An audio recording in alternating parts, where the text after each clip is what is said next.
Everybody, welcome into another edition of the Big Ten Show. iTunes, Spotify, and of course on YouTube. That's the almost famous Adam Carricker.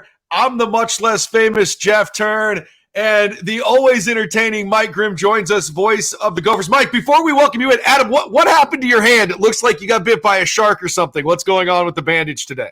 Why didn't I just put my other hand up? I don't want to talk. I fell on my bike. Okay. I got taken away in an ambulance. I was in the ER room. About to think, God dang it. Why didn't I just say hi with this hand? We wouldn't have had to talk about it. Did you really fall on your bike? So I'll keep it short. Long story short, my dog he's been cooped up for like a week.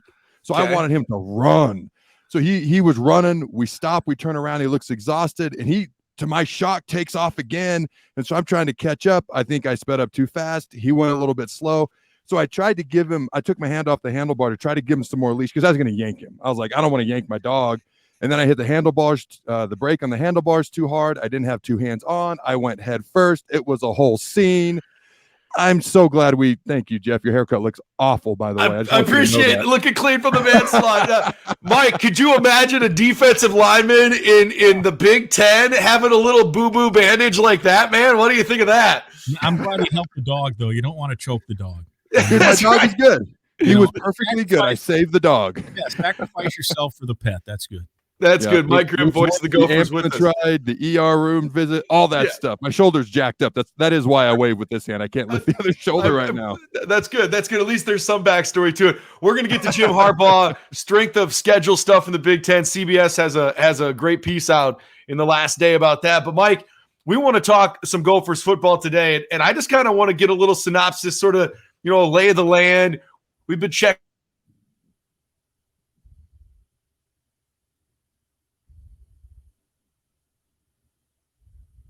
Jeff is frozen. Yeah, he froze on me too. You know what? Spring Jeff, football. Wait, Jeff, the way that you froze on us, big dog. I'm back. We're good. We're good. Just the way spring football's been going, Mike. Yeah. Let me know sort of your feelings on how spring football has looked so far, how spring football went versus what your expectations are. Where's Minnesota Gophers football at right now? Yeah, good question. I think there were some areas of concern for this team. Certainly the receiver position was not an area of strength last year. And so to me, that was the number one question mark going into spring ball back in February, March into April. And then running back, you have Muhammad Ibrahim, now the all-time leading rusher in school history. What kind of stable of backs will take his spot? Because I think in today's game, Mo was kind of a unicorn. He was a guy that was still getting 30, 35 carries, 43 against Iowa in that game that Minnesota probably should have won here in the Twin Cities. And then Mo, had 800 plus career carries and had not fumbled in forever. And it was his fourth career fumble ever, and 800 plus carries right down near a field goal range, which would have probably won the game for Minnesota. Anyway, they have to figure out how they're going to replace him. And as most teams now have, it's 1, 2, or even 3 running backs that are probably going to rotate through. I think the Gophers answered those questions well. They have a series of transfers at the receiver position. Remember, Chris Ottman-Bell is now a 7th-year player, so he's back. He's 25 years old. I had him on my podcast during the season last year after he blew out his knee in the Colorado game. And it's pretty interesting. He said when he first got to school, he hated school, loved football. And now he has kind of, he's here 7 years. He's grown to like school. I think he's going to be close to a PhD by the time he's done, which is pretty remarkable when you think about that. So the hope is his knee will be healthy, but they added Elijah Spencer, who was the freshman of the year in whatever league Charlotte's in now with all the change. Is that the Sun Belt? I'm not sure. He was freshman of the year in that league, had 9 touchdowns, 57 catches, 900 yards last year. He had a huge spring game. And the presumed starter at quarterback is Ethan Kelly-McManus. And P.J. Fleck did not divide the teams in 1 and 2s. He divided them evenly. They kind of had a draft, and which on one hand was great because it made for a really competitive game, which came down to the end. They did 2-point conversion sudden death 2-point conversions to determine who would win the spring game. What it didn't do, though, was provide us with, okay, this is the 5 guys starting at the offensive line, or these are the 4 receivers who will be playing together, because it was all mixed in with everybody. But Elijah Spencer was with Ethan Kaliakmanis. They had a great connection. Lemeki Brockington's a returning receiver. He had the 44-yard touchdown in the Wisconsin game that put him ahead late. They have a kid named Corey Crooms, who had, I want to say it was 8 or 9 touchdowns for Western Michigan last year. He transferred in. So the receiver position, and he had a big spring game also. So I think they've answered some of those questions. And then they have the tight end Brevin Spanford back, who certainly would have been drafted, but he wanted to come back and have one more year with his teammates. And then at running back, I think it will be by committee. Sean Tyler's a transfer from Western Michigan, one of 2 Western Michigan transfers. Neither of those guys, by the way, was recruited by PJ Fleck. He had gone by then, but there's still that little bit of a connection there. He's likely going to be the starter. Darius Taylor's a true freshman who enrolled early. He had the game-tying touchdown in the spring game where he just lowered his shoulder and ran over a guy. And then there's some other guys there. Zach Evans is a kid who's a redshirt freshman who had an 80-yard run in the spring game and was really impressive. And then they have another 60-year guy, Bryce Williams, who's kind of been he's just been around. He's been a guy that he had the long touchdown against Nebraska 2 years ago in the game that sealed it. And he's kind of been that great third down guy, pick up blitzes, those kind of things. And so I think those are the 2 big questions, and I think they answered them in a positive manner. I'm excited to see what Sean Tyler can do. That guy appears to be the most explosive back, at least what I've seen so far. He's got that breakaway speed. Could be exciting. Mo Ibrahim is going to be missed. The rolling ball of butcher knives. But Sean Tyler brings something to the table that Mo did not, and it's that elite top-end speed. So I'm excited to see what he can do, especially if he ends up being the starter. Let's talk about this schedule, though. Yeah. This is a brutal schedule. You got your typical Western foes. You got Wisconsin. You got Iowa. You got a tough North Carolina team, the non-conference. Then you play Michigan, Ohio State, and Michigan State in the crossover in the Big Ten Conference. Talk to me about that schedule, though. Well, it is a killer schedule. I think there's a good chance this team here in 2023 will be better than the team in 2022, but there's a good chance the record won't be better. They were 9-4 last year. They won the bowl game. They had a nice win against Syracuse out at Yankee Stadium. They beat Wisconsin on the last game of the year, which that's, as you guys know, around the Big Ten, that's one of the great rivalries, and that had been dominated forever by Wisconsin. And now the Gophers have taken 3 of the last 5 and the last 2 in a row. First time Minnesota's won that series back-to-back since the early 90s. And so you finish the season with those 2 wins. You go 9-4, and look, 9-4 is that's a good year. I mean, I'm not trying to say Minnesota shouldn't have high expectations and those kind of things, because I do think in today's day and age, that there are ways you can build programs now, maybe that Minnesota wasn't able to do before. And one is hiring a guy like Fleck, who can create a culture that if you get guys to stay and buy in, and after a while you build that up and you play for, you can play at maybe a higher level as a group than you can individually. And I think that's what we've seen. So you win 9 games. But Adam, I think you're right. You look at the schedule. I really think there'll be a better team, and there's a really good chance they could win 7. Just looking at the schedule and not winning. Now that said, I think the Gophers and certainly Gopher fans kind of kicking themselves a little, because the previous 2 years it was a little bit easier schedule. They didn't have Ohio State or Michigan. And you try to take advantage of those crossovers. Minnesota went into Michigan State, if you remember, last September and blew them out. One of the best games in my time here doing Gopher games. It was a total thorough domination. At that point, Michigan State was ranked, and we didn't know that they weren't going to be as good as they were. But even so, the Gophers were in the driver's seat. They came home and lost. They didn't have Ibrahim in the Purdue game. They lost that game at home, and guess what? Purdue ends up winning the West. Gophers had a chance. They lose the Iowa game. Don't play very well at Illinois. And then, it's a tough whiteout game at Penn State. There's your 4 losses. And you're kicking yourself because that schedule was really set up to win the West, and they weren't able to do it. Mike Grimm with us, voice of the Gophers, Adam Carricker. I'm Jeff Turn. This is the Big Ten Show, iTunes, Spotify, YouTube. Like, subscribe, do the whole 9 yards. Appreciate all you guys checking it out. And Mike, you talked about sort of the way you can build a program now. And my wife and I went to the University of Minnesota, and we were on campus during the Glenn Mason days, and those teams would get off the hot starts and then flame out at the end. But it wasn't a place that obviously was a destination for football players. Like you go to Michigan or Ohio State. However, they've done some improvements. Like, dude, driving around campus this last week, and we were up there for the Taylor Swift concert. And yes, I was at the Taylor Swift concert. Of course you were.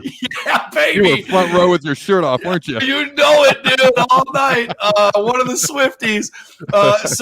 So we're driving around campus, and I'm showing her the athletic stuff, and was it Berman Hall, whatever it is over there, and seeing sort of how that's all expanded and the emphasis there. The on campus football field wasn't there when we went there, and I just wonder in your mind, there comes a lot with the 9-4 season. There's some excitement. You mentioned there could have been more wins in some of those years over the last couple, but like momentum wise, how would you categorize where PJ Fleck has this program as they enter 2023? I think if you pay close attention, you have to like the momentum. Let's throw the COVID year out. I know some say, well, why would you do that? Well, when 90 players have to go in and get their nostrils tested every single day and wonder whether they can play or not for 4 months, and there's that pressure. And then there were two, like the Wisconsin game that year was canceled. They weren't going to play it, and then they ended up adding it late in December. They kicked out the Rutgers game. Rutgers played somebody else because they wanted to keep that rivalry. It's the longest continuous running rivalry. So it was just a weird game and a weird year. So let's throw that out. The Gophers won 11 in 2019. COVID year was 20. Am I right here? Yeah. And then 21. 9-4, 22, 9-4. So it's really the last 3 full seasons, 11 wins, 9 wins, 9 wins. And the thing is in PJ, because, there's a couple of losses that kind of sting that if you win those games, you move on. There's the Bowling Green. Oh, Bowling Green over their head. But here's a trivia question for you two guys. That was probably the worst loss, of the PJ Fleck era, right? They were 37-point favorite. How many other non-conference games in 6 years do you think PJ Fleck has lost, counting bowl games, besides Bowling Green in 6 years? In 6 years, 8 non-conference losses. Besides, I'm going to go with the under 8. Can I do that? Can I go under 8? Would you believe it's 0? What? 0. Non-conference? I win. Yeah, people who don't follow closely just don't. The under cleared there, Adam. Nice job. I win. He's not lost a bowl game.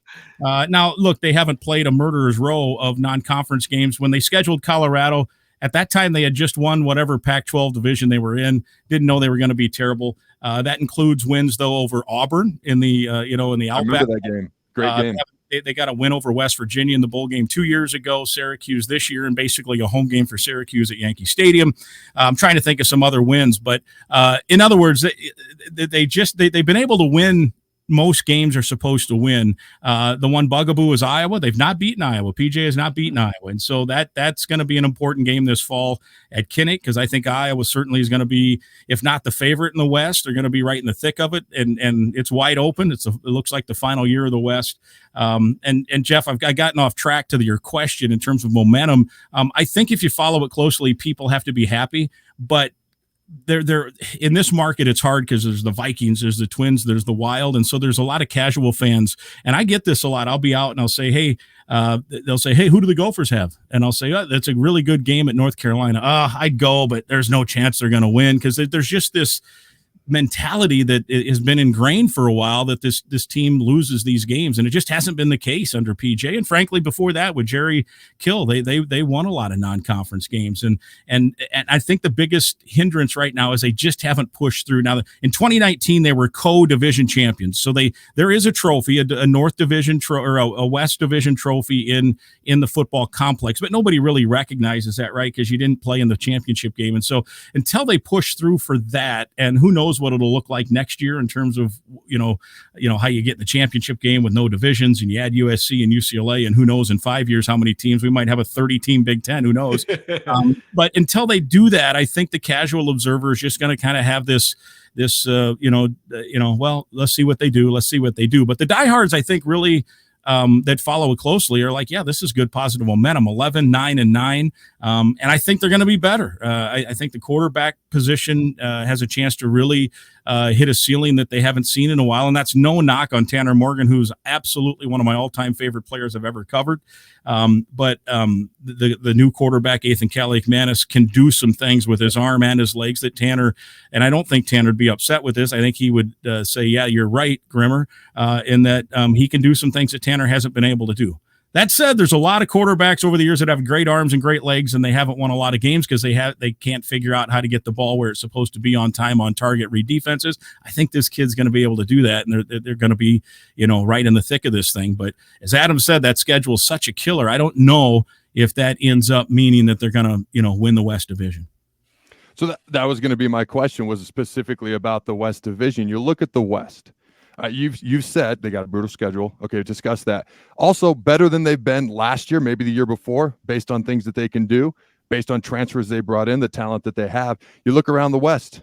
You got Purdue with a new coach, also a brutal conference schedule, if you're being honest. Okay, you look at Wisconsin, new coach, trying to change the offense up a little bit. Nebraska, new coach. You look at Iowa. If they don't average 25 points a year, their offensive coordinator's gone. So there's a lot of schools with question marks in the West. Okay, we've discussed it a little bit, so I'm going to be a little bit more direct.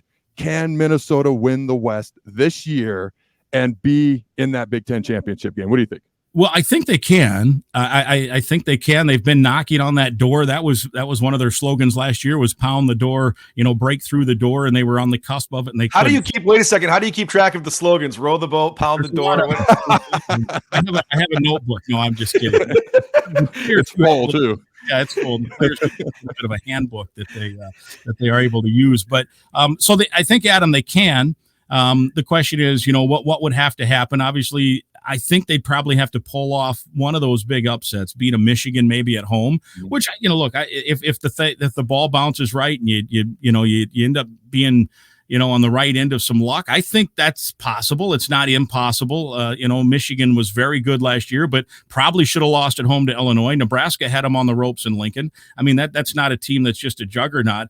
At Ohio State in November, that's going to be a tough one. I think that one, anybody that looks at that that a lot of stuff would have to happen there.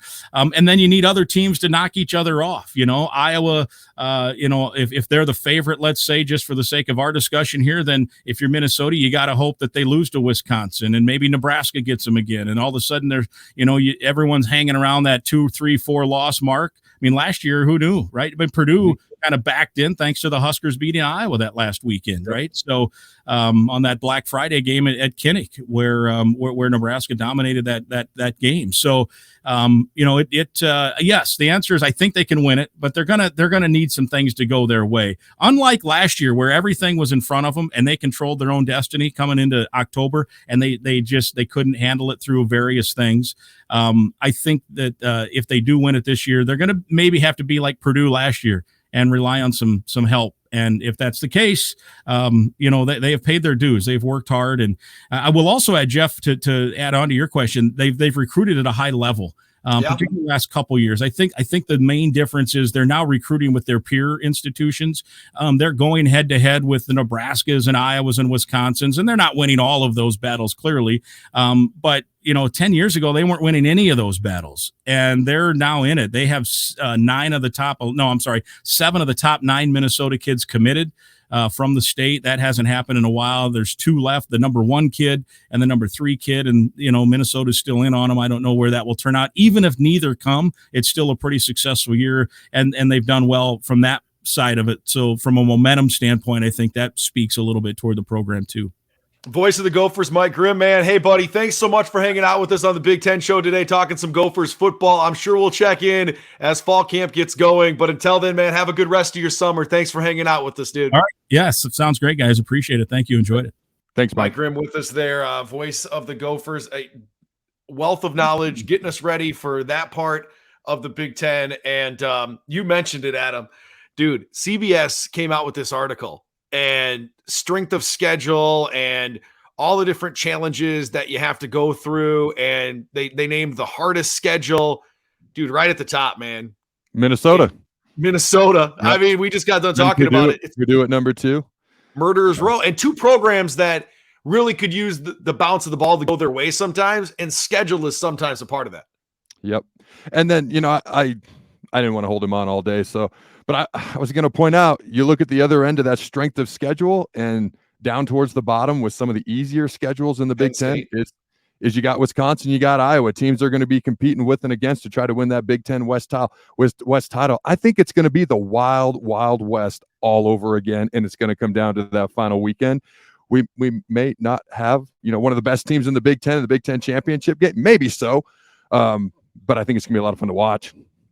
Yeah, and just piggyback, you guys can read this at cbssports.com. But, what we've heard from a lot of people as we've been talking previews for the upcoming season is, of course, that the odds makers have Ohio State and Michigan, and Jerry DiNardo sort of convinced you and me last week that it may be Michigan, not Ohio State. But then there's Penn State, man, and you speak about the ball bouncing the right way. They are ranked with the easiest schedule according to CBS Sports in the entire Big Ten. So not only are they loaded, they have an easier schedule than everybody else on paper. So I just think it's like, I kind of go Michigan, then Ohio State, and then the gap between them and Penn State isn't as much as maybe another year based on that schedule. Dude, Ohio State out-recruits everybody, but it's so hard. I'm going Michigan, Penn State, Ohio State right now at this moment in time. Right. I was on that fence to begin with. I know Ohio State has a lot of questions. I know they're insanely talented. I'm sure they've got answers they don't even know that they have yet. But you look at Penn State, what they've got coming back. They don't have a tough schedule. You just alluded to that. They're going to be favored in 10 of their 12 games. And if they just win one of those 2 games, they're going to be 11-1, probably in Indy. And if they win that game against a Minnesota or whoever it might be, they're going to be in the CFP potentially. So we'll see what happens. I'm so tempted to jump on the Penn State bandwagon. I'm this close. Yeah, don't go there yet. All right, I'm real quick, close. The Big Ten Show, Adam Carricker, I'm Jeff Turn. One other thing I wanted to get your thought on. Speaking of Michigan, now Jim Harbaugh implemented a beat Ohio period during part of his practices a couple of years back. A renewed focus, if you will, on trying to make sure that Ohio State was top of mind. Like, our season can be what it is, but we have to beat Ohio State. And they've taken care of business the last couple of years. Michigan has done that, getting to the college football playoff. But now they've added another part. Okay, they've added another part. By the way, haven't beaten Ohio State for 3 consecutive seasons since 1995 through 1997. Going to try and do that this year. They have added a beat Georgia period to their practices as well. What do you make of that, man? First of all, they get Ohio State in Ann Arbor again. So I like Michigan's chances right now. Okay. So I actually did some research on this because I love it. My response is I love it. So here, I looked up some things because I know immediately in my memory bank, I was like, Ohio State just did this a few years ago with Clemson. All right, 2019. Clemson beats Ohio State. I still to this day believe Ohio State had the better team, but Clemson beats Ohio State 29-23 in the Fiesta Bowl. Okay, that's the year Joe Burrow, LSU, all that good stuff. Yep. Okay, that entire offseason, Ohio State has in their weight room, and this is due to Dabo Swinney. Dabo Swinney ranked them 11th at the end of that year. They had that ranking up in their weight room the entire off season. They play, guess who? Clemson the next year in the CFP again in the Sugar Bowl, and they clobber them 49-28. I was like, wait, there's some more. I know there's some more out there. All right, Colorado in the late 80s under the great Bill McCartney declared Nebraska. All right, their big rival. You couldn't even wear red in the Colorado football facility building. Why would you want to? Why would you want to? Now, it was a little bit short. Wow. It was a little bit short-lived. Okay. But Colorado then went on to having a winning record versus Nebraska until the 90s, and things drastically changed. But for a short time, they had a lot of success based on making Nebraska the enemy because Nebraska was the top dog. Georgia's the top dog. It made sense for Michigan to go after Georgia. Now, Nebraska. Okay. I'm a Nebraska guy. You know that after losing 18-16 in the national championship game, number 1 versus number 2, the 1994 Orange Bowl to win the national championship for 1993, the national title game versus Florida State, Bobby Bowden's first national championship.